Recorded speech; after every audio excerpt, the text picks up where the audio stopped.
Alors que le nombre de réfugiés ukrainiens dépasse la barre des 2 millions, les Européens répondent présents pour les accueillir. À la gare de Przemyśl en Pologne, des dizaines de bénévoles qui viennent des 4 coins de l'Europe arrivent tous les jours pour venir en aide aux Ukrainiens qui ont réussi à franchir la frontière. Ces bénévoles ont fait le voyage depuis le sud de l'Italie. Ils sont ici pour amener avec eux une quarantaine de réfugiés. En Italie, il y a environ 8000 villes. Si seulement la moitié de ces municipalités envoyaient un car ici, on pourrait accueillir 200 000 Ukrainiens. Alexandra partira en Italie. Avec son bébé d'1 mois, elle a fui la ville de Kharkiv qui a été bombardée par les forces russes.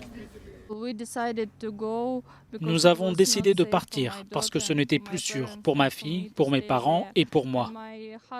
Mon mari est resté là-bas. C'est lui qui a pris cette décision. J'espère vraiment que nous pourrons revenir dans quelques mois, parce qu'il nous manque beaucoup. Nous voulons retourner en Ukraine. Comme l'explique notre reporter Monika Pinna, il est impossible de savoir exactement le nombre d'Européens qui s'est déplacé à la frontière polonaise pour venir en aide aux Ukrainiens. Mais ces gens montrent au monde entier la force de la solidarité. Norbert vient de Stuttgart en Allemagne. Il n'avait pas assez de place dans son véhicule pour apporter tous les dons que ses amis avaient rassemblés. Même si c'est un peu plus difficile, nous voulons accueillir des réfugiés chez nous. C'est toujours un peu plus délicat de recevoir des gens à la maison.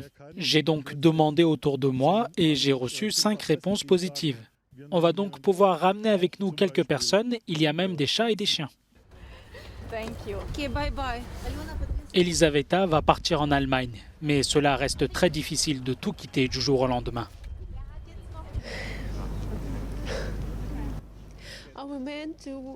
Nos hommes sont restés au pays pour se battre, alors que nous devons nous réfugier en Pologne ou en Allemagne.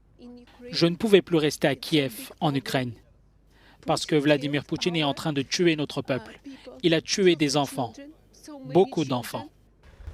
Au cours des 12 premiers jours de guerre, 1,2 million de réfugiés ont déjà franchi la frontière polonaise. Pour la plupart d'entre eux, ce n'est que la première étape du parcours du combattant.